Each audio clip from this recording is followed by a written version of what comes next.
প্রিয় দর্শক, আসসালামু আলাইকুম। হঠাৎ করে কিন্তু আহসান মঞ্জিল বন্ধ করে দিল। এর বিস্তারিত জানতে অবশ্যই কিন্তু ভিডিওটা আপনাদের শেষ পর্যন্ত দেখতে হবে। কি কারণে বন্ধ করে দিল, এটা কবে খুলবে, অবশ্যই এটা কিন্তু ভিডিওর লাস্টে কিন্তু একটা বিস্তারিত দিয়ে আছে। অবশ্যই আপনারা ভিডিওটা শেষ পর্যন্ত দেখেন।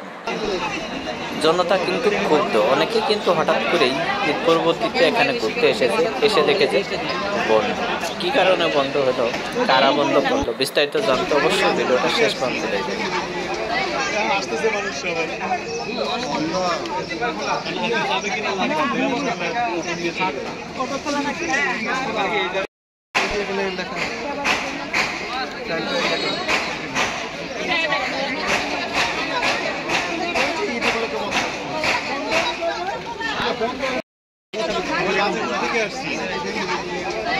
আসতেছে মানুষ সবাই যাবে কিনা